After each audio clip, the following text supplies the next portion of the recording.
Good evening and welcome to New Mandala's live coverage of the 2011 Thai election.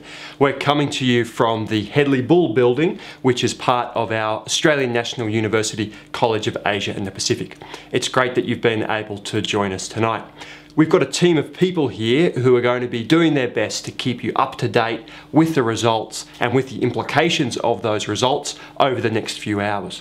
I'm joined by New Mandala co-founder, Dr. Andrew Walker. Andrew, great to see you here tonight. Hi Nick, it's an exciting night for Thailand. It is indeed. So, just to start, Andrew, what are the implications of this 2011 election? Why is it important? Well, I think it's a crucially important election because I think if Thailand can produce a definite electoral result tonight, it has a real chance for electoral stability and parliamentary stability after the election. And what I mean by a definite electoral result is one or other of the parties winning a clear majority. And I think based on the pre-polling, all of us know that there's only one of the parties that is in a chance to win an absolute majority in the parliament, and that's Pheu Thai. So whether you like them or not, I think the best chance for Thailand's future democratic development and parliamentary stability is a Pheu Thai victory tonight. So Andrew, what about the venerable old man of Thai politics, the Democrat Party? How do you judge their prospects this time around? Well, they are an old man, and I'm a little bit worried about their stamina. The reality is that they haven't won an election and formed government as a result of an election victory since 1992. And a hell of a lot has changed in Thailand since then. In fact, as viewers of our previous New Mandala videos will know, I'm keen on showing a graph now and then, and Sunday in Canberra I've spent some time preparing a couple of graphs, and I think this underlines some of the real challenge that the Democrat Party faces. So look at this first graph. This is about the number of internet connections in Thailand. You can see back in the early 90s when the Democrats last won an election, practically no internet coverage at all in Thailand, as in many other countries in the world.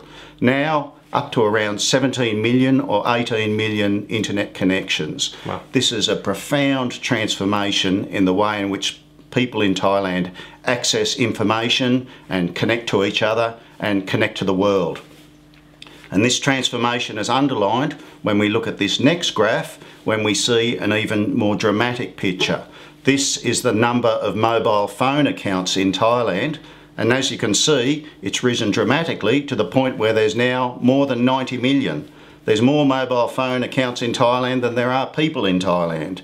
Now, we know there's a few dead ones, perhaps belonging to people like you and me who've bought them over the years, but this is an enormous transformation in Thai society. And one of the things that's surprised me a little bit, looking at some of the footage from the election campaigns, is the number of people at political rallies that are there taking photos or taking videos of the candidates on their mobile phones. So the point I'm making here is Thailand is very different to what it was in 1992, and I'm not sure that the Democrats have been able to adapt to that very profound transformation in Thai society. So Andrew, just to wrap up here, there's going to be lots of people out there watching this video who are curious about what we think the result might be this evening. Can you give us some sense of how you think it's all going to play out? Well, I'm willing to take a punt, Nick, and I've written it down. I'm predicting 272 seats to Pheu Thai, which would be an absolute majority in the parliament and would be a very strong victory. How about you, Nick? Andrew, you've shown me yours, I'll show you mine. I'm predicting a Pheu Thai victory with 287 seats. That would be dramatic. Barnstorming, dramatic result, and I think it's worth, at least at this time early in the evening, entertaining such prospects. Let's see what happens. Indeed. We'll all be watching closely to see what happens in Thailand tonight. Thank you all for tuning in to this first in our series of videos this evening. Look forward to catching up with you again later on. Thank you. Thanks, Nick.